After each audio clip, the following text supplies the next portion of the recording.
ایک دن بغیر بتائے میں سکندر کے گھر چلی گئی۔ بہت پرانا گھر تھا، میرا تو دم گھٹ رہا تھا۔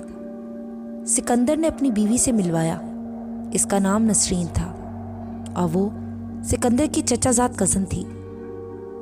وہ بہت عام سی لڑکی تھی، میں نے اس میں ایسی کوئی خاص بات نہیں دیکھی کہ سکندر جیسے خوبصورت انسان کی وہ بیوی کہلائے۔ سکندر اور اس کی بیوی مجھ سے بہت محبت سے ملے۔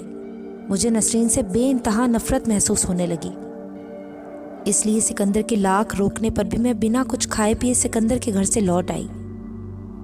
سارے راستے سکندر اور نسرین کے بارے میں ہی سوچتی رہی۔ میں جتنا سوچتی اتنی ہی نفرت نسرین کے لیے میرے اندر پیدا ہونے لگی۔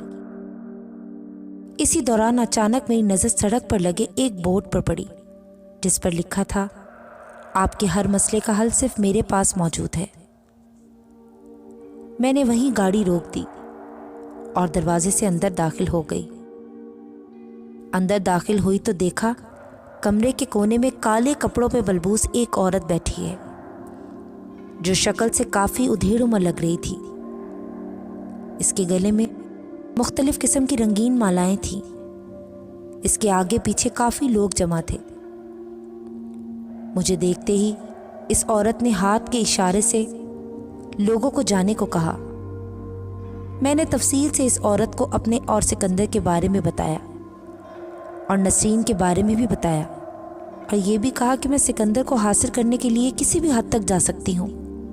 اس نے میری بات غور سے سنی اور دوسرے دن آنے کو کہا اور مجھے یقین دلایا کہ بہت جلد سکندر تمہارا ہوگا۔ مجھے اس عورت کی باتوں میں سچائی نظر آ رہی تھی۔ میں دوسرے دن کا وعدہ کر کے چلی آئی۔ پتہ نہیں کیوں مجھے اس عورت سے بات کر کے یقین ہو گیا تھا کہ سکندر اب صرف میرا ہونے والا ہے۔ اس رات مجھے سکون سے نیند آئی۔ دوسرے دن میں مقررہ وقت پر اس عورت کے پاس پہنچ گئی۔ آج وہ کمرے میں اکیلی تھی۔ وہ کچھ دیر آنکھیں بند کیے بیٹھی رہی، پھر مسکرا کر مجھ سے مخاطب ہوئی۔ اس نے مجھ سے سکندر کی بیوی کی ایک تصویر اور ایک جوڑا شلوار قمیض لانے کو کہا اور بتایا، یہ عمل کافی مشکل ہے۔ اگر تم یہ عمل کروانے پر راضی ہو جاؤ تو اگلے 6 مہینوں بعد چاند کی 14ویں تاریخ کو 4 دن یہ عمل مسلسل کرنا ہوگا، اور عمل کے لیے شہر سے دور ایک ویران علاقے میں جانا ہوگا۔ اس عمل کو کرنے کی قیمت 1 لاکھ روپے ہوگی، لیکن اس عمل کے بعد سکندر کی زندگی صرف تمہاری ہوگی۔ اگر تمہیں منظور ہو تو اگلی بار پیسے لیتی آنا۔ میرے لیے 1 لاکھ روپے کی تو کوئی اہمیت نہ تھی، لیکن فکر مجھے اس بات کی تھی کہ 4 دن کے لیے میں ابو سے کیا کہوں گی، اور دوسرا مسئلہ میرے لیے سکندر کی ایک تصویر اور نسرین کا جوڑا تھا جس کو حاصل کرنا میرے لیے کافی مشکل تھا۔ اسی لیے اس عورت کی بات سن کر میں خاموشی سے لوٹ آئی۔ میری سمجھ میں نہیں آ رہا تھا کہ مجھے کیا کرنا چاہیے، اسی لیے میں اس عورت کے پاس دوبارہ نہیں گئی، لیکن سکندر کو بھلانا میرے لیے ناممکن تھا۔ اپنی ہار کا سوچ کر اسے حاصل کرنے کی تمنا میرے اندر بڑھتی ہی جا رہی تھی۔ اس کی یاد مجھ سے چپک کر رہ گئی تھی۔ میں محسوس کر رہی تھی کہ وقت کے ساتھ ساتھ میری دیوانگی میں بھی اضافہ ہو رہا ہے۔ خیر، وقت کو گزرنا تھا اور وہ گزرتا گیا۔ پھر 1 سال بعد ایک خبر نے میرے اندر تباہی مچا دی کہ نسرین نے ایک بیٹی کو جنم دیا ہے۔ اب تو میں نسرین کو سکندر کی زندگی سے نکال کر دور پھینکنا چاہتی تھی۔ میں اس کی بیٹی کی پیدائش کی مبارکباد دینے کے بہانے سے ان کے گھر گئی اور ان سے شادی کی تصویریں دیکھنے کی فرمائش کی۔ سکندر فوراً اپنی شادی کا البم نکال کر لے آیا۔ میں نے تصویریں دیکھتے ہوئے بڑی چالاکی سے ایک تصویر چھپا لی۔ میں نے سکندر سے کہا، میں نسرین کے لیے اپنے درزی سے ایک سوٹ سلوا کر دینا چاہتی ہوں، مجھے ناپ کے لیے ایک نسرین کا ایک سوٹ دے دو۔ پہلے تو سکندر منع کرتا رہا، پھر میرے اصرار کرنے پر نسرین کا ایک جوڑا دے دیا۔ ان چیزوں کو لے کر میں فوراً اس کامل عورت کے پاس پہنچی۔ وہ مجھے دیکھ کر سمجھ گئی کہ میں کس لیے آئی ہوں۔ مجھے دیکھ کر کہنے لگی، میں تو سمجھی تھی کہ تم نے اپنا ارادہ تبدیل کر لیا ہے۔ کیونکہ اس بات کو کیے ہوئے 1 سال گزر گیا۔ میں نے عورت سے کہا تم جتنا جلد ہو سکے میرا یہ کام کر دو، میں نسرین کو اور برداشت نہیں کر سکتی۔ میری بات سن کر اس نے اگلے دن صبح 8 بجے کا وقت دے دیا۔ وہ ساری رات میں نے کروٹیں لیتے ہوئے گزاری۔ دوسرے دن میں ابو سے دوست کی شادی میں شرکت کا بہانہ کر کے 4 دن کے لیے اس عورت کے پاس پہنچ گئی۔ پیسے لینے کے بعد اس نے کچھ سامان اکٹھا کیا اور ہم 2 آدمیوں کے ہمراہ دوسرے شہر روانہ ہو گئے۔ آبادی سے کافی دور سنسان علاقے میں عورت نے گاڑی روکنے کا اشارہ کیا۔ وہاں قریب ہی ایک جھونپڑی بنی ہوئی تھی۔ عورت نے پہلے سے ہی جھونپڑی میں سارا انتظام کر رکھا تھا۔ پھر وہ دونوں آدمی کہیں چلے گئے اور ہم دونوں جھونپڑی میں داخل ہو گئے۔ جھونپڑی میں پہلے سے ہی مختصر سا سامان موجود تھا، جیسے چادر، مٹکا، لالٹین وغیرہ۔ چیزوں کو دیکھ کر یہ اندازہ ہو رہا تھا جیسے یہاں کوئی رہتا ہو۔ رات 12 بجے کے قریب عورت نے آنکھیں بند کر کے کچھ پڑھنا شروع کر دیا۔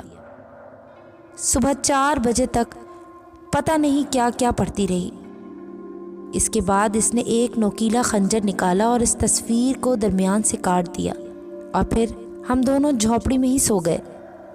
اگلے دن سورج نکلنے کے بعد اٹھے تو وہی 2 آدمی جو ہمارے ساتھ آئے تھے ہمارے لیے ناشتہ دے کر چلے گئے۔ اس کے بعد سارا دن کوئی پڑھائی نہیں ہوئی، سارا دن بور گزرا۔ پھر 12 بجے عورت نے دوبارہ اپنا عمل شروع کر دیا۔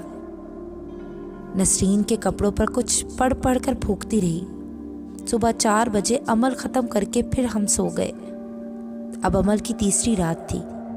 اس نے اسی خنجر پر کچھ پڑھ کر پھونکا اور خنجر کی نوک میری انگلی میں گھونپ دی۔ میرے حلق سے تکلیف کے باعث ایک زبردست چیخ نکلی۔ میری انگلی سے بہتا ہوا خون وہ ایک پیالے میں جمع کرتی رہی۔ جب پیالہ بھر گیا تو میری انگلی پر ایک کپڑا باندھ دیا۔ تب اس نے نسرین کی قمیض میرے خون میں بھگو دی۔ صبح 4 بجے عمل ختم ہو گیا۔ اس عورت نے خوشخبری سنائی کہ ہمارا عمل 3 دن میں ہی کامیاب ہو گیا ہے، ہمیں ابھی واپس جانا ہوگا اور نسرین کی قمیض کو کسی قبر میں دفنانا ہوگا۔ اب سکندر صرف اور صرف تمہارا ہے۔ قبرستان میں نسرین کی قمیض دفنائی اور ہم واپس آ گئے۔ مجھے ایسا محسوس ہو رہا تھا کہ آج میری زندگی کی سب سے بڑی جیت ہو۔ ساری دنیا آج اپنے قبضے میں محسوس کرتی ہوئی دکھائی دے رہی تھی۔